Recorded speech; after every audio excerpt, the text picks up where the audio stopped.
Is a Turk. 70 lira. What is it? Turkish khab. Khabe. Ha.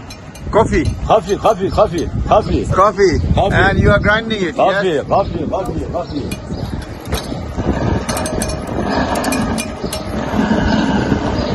Hoca. Nereliymiş bunlar? Sor bak şunlara bir bak ya. Chenas, Maltese. The coffee banat Arkizina.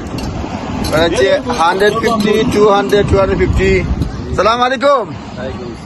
Is it coffee? Yeah? Kafi Türk kahvesi. Nereliymiş? Kafi Türk. Coffee Turk.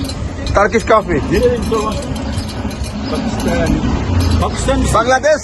He? Bangladesh. Bangladeş. Do you understand Bangladesh? Anam.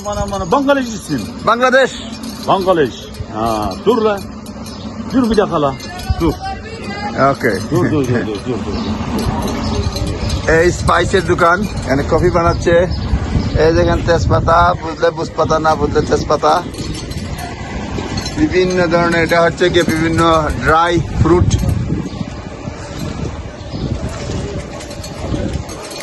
যেটা খাবেজ Turkish coffee বানানো আর এটা হলো ফ্রেশ তৈরি করতেছে Bangladeş ile görüşeceğim seni. Bangladeş. Yes, Bangladesh Aleykümselam. Ne yapıyorsun Hasan? İyiyim sen sorma. Hasan. Buraya bir Bangladeşli geldi. Bangladeşli'ye telefon veriyorum. Bir konuş bakayım diyor. Allah'ım bakayım. দোকানে দেখতেছেন এটা রিঙ্গার ভিতরের মতো মনে হচ্ছে এটি Bangladesh Bangladeş'ten geldi. Yeah, okay, how much? 200 TL. 200. He. Okay, thank you.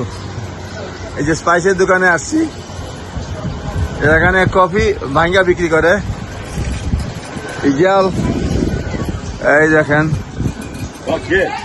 Yes চাচা মিয়া বাংলাদেশি মনে করে খাতির করতেছে জি Bunlar da Bangladeş'e gidiyor. Bangladesh Gidiyor. Türkiye'den Bangladeş'e gidiyor. Okay came from Bangladesh Turkish. Bangladeş. Turkish Turkish Bangladeş. Bangladesh যাই হোক বুঝতেছি না বেশি সি ইউ আঙ্কুল Gel. ইয়ে Bunları hep Bangladeş'e götüreceğim ben. Bangladeş'e götüreceğim. Bengali use করে Ben götüreceğim oraya. Hasan'la. Okay Bak. Sabunlara bak. Okay Yağlara bak. Thank you